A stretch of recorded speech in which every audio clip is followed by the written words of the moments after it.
I just checked into the Gran Melia Hotel in the beautiful town of Arusha, which is the safari gateway to Tanzania. So somebody told me this was one of the best hotels in Tanzania. So is that true? So I'm going to review this hotel in 7 categories. Room, location, facilities, food and drink, service, cleanliness, and value. And stick around to the end of the video to see the final score. Let's find out. Okay, let's start with number 1, room. Okay, so this is a double deluxe mountain view room for $325 per night. So it's not cheap, but you can get cheaper rooms for about $40 less with city views. So there's 2 rooms. This is the living room, which has TV, sofas, coffee table, powder room here with toilet and sink and mirror. There's a desk here. Then there's a massive balcony here with amazing views of Mount Meru. Then there's the bedroom, so queen size bed and 65-inch TV, which is massive. That's bigger than mine at home. Desk here, air conditioning here, ducted air conditioning. Air conditioning automatically turns off when you got the balcony doors open, which is quite good because that saves energy. Local bead artwork, and then the bedside tables. There's 2 USBs and power on each side of the bed, which is excellent. I always like that. Carpet around the bed, bedside lamps, and another lamp there, which is good. I can always tell it's a good room if they have lots of lamps and not too many ceiling lights, which is good. They're very trendy light switches, but obviously you have a lot of fun turning them on in the middle of the night. So you actually have to use your brain a bit to use these light switches because you have to actually read. There's a little seat here to put clothes on and stuff. And the balcony doors have double glazing, which is excellent. Now on to the bathroom. You got a safe here, water facilities here, tissues here, thing to put your ice in here. Coffee here, which is fantastic. I love the coffee here. They have local coffee, which is really good. Tea facilities here, which are good. Fridge in here. Now sliding doors onto the bathroom. Sink here, mirror here. Nice freestanding bath here with tap. This is acrylic or something, but that's quite nice. Then you got a window here that you can see out while you're in the bath, which is quite cool. So the tap here, which is nice. Toilet here, separate cubicle, which is different. Well, a lot of the new hotels are starting to do that now, have separate cubicles for the toilet and the shower. So I love these slip-proof tiles on the floor there. The soap in this hotel, the shower gel, this stuff here, coconut and lime, is absolutely amazing. I have to get some of that. Shaving kit, dental kits and everything if you forget your toothpaste or toothbrush and everything. All these hand and body lotions, all that kind of crap. Scales there. So yeah. So I'll show you the view at the balcony now, which is amazing. So that's a bit cloudy. Some days are really cloudy, so you can't see the mountain. They got nice slip-proof tiles on the floor here, and they got this other stone on the wall here, which is quite nice. And that's the gym down there, and you got the swimming pools over here. So yeah. So final score for room. So the only thing I don't like about the room is the light switches, but I'm not even going to think about knocking a point off for that because at least they try to install something modern, and it's probably the best room I've ever stayed in. So for that reason, 5 out of 5 for room. The hotel sits slightly east to the Arusha town centre, which is the main tourist-based town for safaris in Tanzania. You can do day trips to national parks such as Serengeti, Lake Manara, and the famous Ngorongoro crater. However, arguably the most famous one is Serengeti, which is not really drivable from Arusha in a day, so it's not realistic to stay in Arusha if you want to go to Serengeti National Park. Having said that, the location is still fantastic with plenty to do off the hotel grounds, excluding the parks such as visiting the many coffee plantations, the cultural museum, Tanzanite experience, Twiga local brewery, visiting the Maasai villages, shopping, not a shopping mall, or simply hanging out exploring the Arusha town. All can be done easily from the hotel location. The best thing about the location for me is the wonderful views to Mount Meru, which is the second tallest mountain in Tanzania. Probably some of the best views in the city from this hotel bar here. The majestic views in the morning will give you goosebumps. Final score for location. Even though the location and views to Mount Meru are stunning, I still think a lot of tourists would rather stay in the actual safari parks rather than in Arusha town. So for that small reason, I'm going to give location 4.5 out of 5.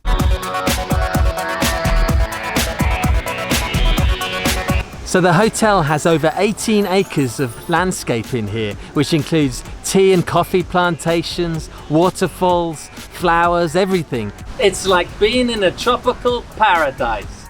So you can walk around and explore the grounds as you please under Mount Meru.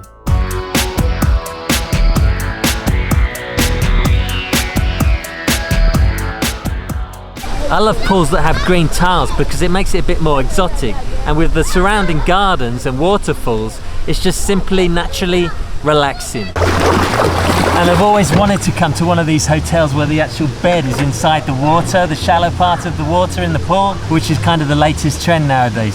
It's kind of relaxing. It's funny, I thought there was no kids allowed in here, so it gets a bit noisy sometimes. There's also a kids pool and pool bar, which is only really active in the evenings. They don't have a deep end in the pool, which is good. I like that, and a lot of other people like that because you don't have to worry about drowning. Onto the fitness centre, which is quite spacious and has large changing rooms. So they have a good amount of bikes, treadmills, don't have any rowing machines, and they don't have any weights for legs, but it's still better than in hotels. Usually gyms in hotels are not very good, but this is a good one. So the treadmills and bikes are good because you can watch TV with them as well. They got Netflix and YouTube, all your favourite channels. So even though they haven't got every piece of equipment on every body part, the equipment they do have is top notch. So it always makes the workout much better when you've got decent equipment. So that kind of makes up for it. So gym is excellent.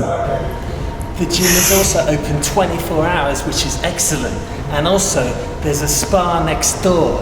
I haven't realised they got a steam room and sauna as well. So I won't be going into the spa because I'm not a girl, but here's the menu. It should give you an idea. The price is pretty expensive by the looks of it, as you expect, because it's a high-class hotel.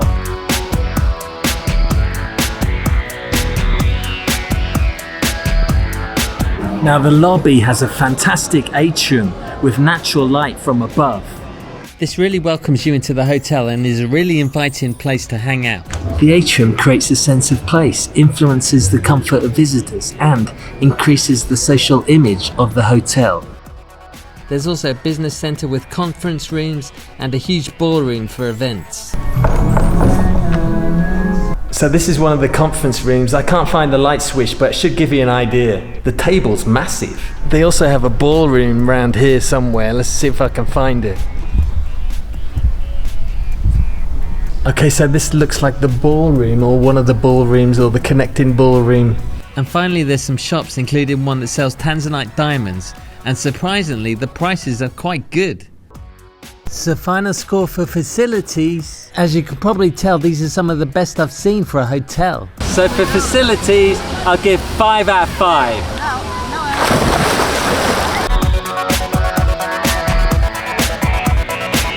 Breakfast had everything, including vegetarian options like cereals, breads, croissants, danishes, and salads.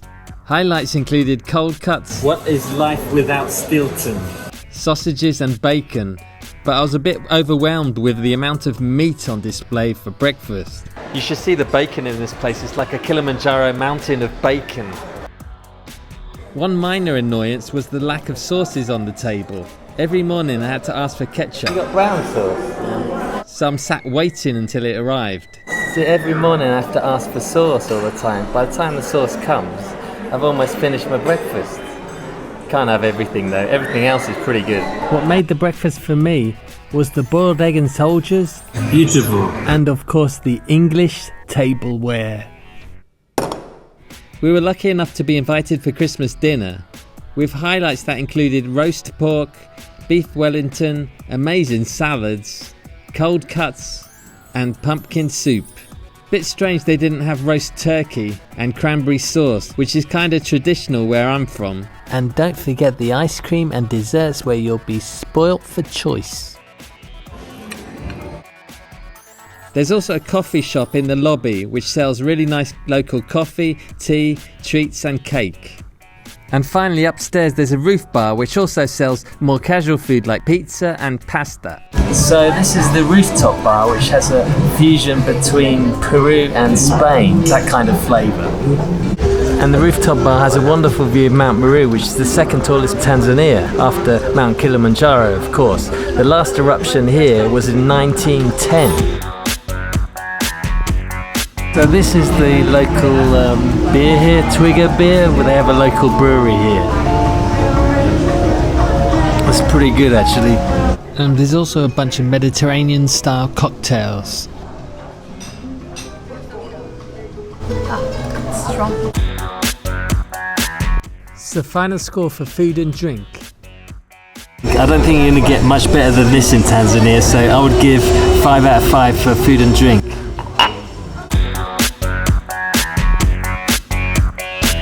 Service didn't start off great when our airport pickup didn't show up. I don't understand, there's only one airport in Arusha, the other airport's in Kilimanjaro. Hotel have given us the number of the driver to call instead of calling the driver themselves. 40 minutes. Decided to get our own taxi now because they said it'd take 40 minutes. I gave the airport, I don't know why they went to Kilimanjaro. It's only 40,000 shillings to the airport anyway. Anyway, when we finally arrived, everything was next to perfect. So the manager just called me and apologised for not picking us up. And they invited us for dinner tonight. So that's fantastic. So that usually costs $60 per person. So we're getting that for free now. That's great. One thing I really did like is these digital menus that are scattered all over the hotel. Makes life easier. The managers were friendly and I got the impression the staff enjoyed working there. Well, who can blame them? We did have some slow room service. I ordered the food an hour ago. It still haven't reached our room. Okay, very good. Let me make a follow-up on that. Please, we're so hungry. Thank you. Probably the worst time to order room service 10 minutes before room service stops on New Year's Eve. Hotel is 24 hours open. When I ordered the calamari, they kept saying with chips. Potatoes? Oh, with potato? Yeah. Yeah, this is called chips, French fries. Yeah. Not chips, potato. Potato. Yeah. Okay. But I said, no, potato. They said okay, but they ended up giving rice instead. But it was just before midnight, New Year's Eve, so not a big one. And after all that, I forgot the quiche. That was the reason why I called in the first place. But the service was still good. What you'd expect from a 5-star hotel in Tanzania. Okay, so Neves is a bit upset because she tried to reserve a table for New Year's Eve at the bar upstairs, but they told us that they're not taking any reservations and to arrive early instead. So we did that, and then we turned up and there was loads of tables saying reserved on it. So I don't know what that's all about. They could have told us something. I've been here since 5 o'clock, ordering food, having drinks, and this is my area. So we didn't get a seat for New Year's Eve. And final score for service. Okay, so I let them off for not picking us up at the airport in time because they invited us for dinner. The only issue was the room service, which was slightly disappointing. Everything else was fantastic. So for that reason, I'll give 4 out of 5 for service. I was quite impressed with the cleaning standards that were met in this hotel. During these pandemic times, I saw the staff clean regularly. The lifts had distancing signs and the facilities were well maintained, including the pool, gardens and gym. As you can see here, they disinfect the gym every 2 hours, which is excellent. Some slight issues with the travertine walls and floors. So they've used this beautiful grey travertine all over the hotel. I've actually used it on some of my projects as well. It's really nice. So the travertine on the floor has been scuffed a lot from the trolleys and the suitcases.